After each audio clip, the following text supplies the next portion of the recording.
আমি এখন দাঁড়িয়েছি শরীয়তপুর সদর উপজেলা আঙ্গেরি ইউনিয়নের চট্টগ্রাম গ্রামের 2 নম্বর। এখানে গত 22 দিন আগে সে নিখোঁজের 20 দিনের পর না পেয়ে তার বড় বোন, তার বোন আপন বোন না পেয়ে সদর পালং থানায় একটা অভিযোগ জিডি করে, নিখোঁজের জিডি করে। সেই জিডির আলোকে গতকাল এখানে পালং থানার ওসি নির্দেশ ক্রমে আঙ্গেরা থানা এসআই সুদন সাহেব এখানে গতকাল ঘটনাস্থলে এসেছিলেন। এসে তার মতো করে সে পরিদর্শন করে গেছেন।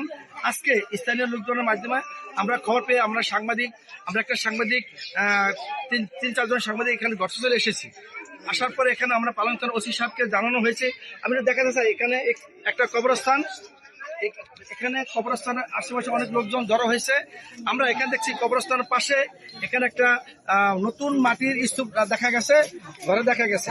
আমরা সেখানে স্থানীয় লোকজনের পুলিশ আসার দেরিতে আসায় আমরা স্থানীয় লোকজনের মুরব্বীদের নির্দেশ কর্মে আমরা এই নতুন যে মাটির স্তূপ রাখা হয়েছিল সেটা আমরা খুলে দেখি এখানে একটা সুড়ঙ্গ, এখানে 2টা নতুন গামছা দেখা গেছে। পরবর্তীতে আমরা নির্দিষ্ট আরোভাবে আমরা পরিদর্শন করি এখানে কিছু রাখা আছে কিনা। পরে দেখা গেল এখানে একটা মৃতদেহ রাখা হয়েছে। এখানে তার ওই মনোব্যাপারী মৃতদেহী লাস্টে মনে করতেছে এখানে রাখা হয়েছে। পুলিশ প্রশাসনের এখানে স্থানীয় লোকজনের দাবি এখানে এই হত্যার চাঞ্চল্য হত্যার পরিচিত অপরাধের দোষীদের আইনগত আইনে দৃষ্টান্তমূলক শাস্তির দাবি জানিয়েছে এই এলাকার লোকজন। এখানে দেখতে পাচ্ছেন এখানে একটা কবর, পুরাতন একটা কবর, সেই কবরের মাথা খুঁড়ে কবরের ভিতরে এই মনোব্যাপারী মৃতদেহকে মেরে তাকে এই লাস্টিকের ভিতরে রাখা হয়েছে এবং এখানে মাটি দিয়ে খড়কুটা দিয়ে রাখা হয়েছে। সেই আজকে 23 দিনের মাথায় সেটা তদন্ত করে বের করা হয়েছে। আসলে লাশটি তার ভিতরে রাখা হয়েছে। এখানে দেখতে পাচ্ছেন স্থানীয় লোকজন, অনেক এলাকার স্থানীয় লোকজন, শত শত হাজার হাজার লোকজন এখানে উপস্থিত হয়েছে।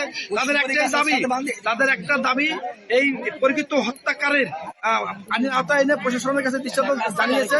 পরিচিত হত্যাকারীর পরিচিত অপরাধীদের আইনের আওতায় এনে দৃষ্টান্ত শাস্তি দাবি জানিয়েছে। আমার অনেক কষ্ট করে পারছে। আমার বাপের এই বাড়ির মাসে পুলিশ আইছিল এদিনকার থেকে, তদন্ত করলে পুলিশে পাইতো, ওকে ধরে আলাইতে হাতে না ধরে পলাইছে। আমার বাপের টাকা খাওয়ায় মারছে, ওরা নেশার ঘর, আর আমার বাপের বুঝতে হয় না। আত্মীয় স্বজনের ফারুকের 2 সন্তান, ফারুকের বউ লাগাচ্ছে।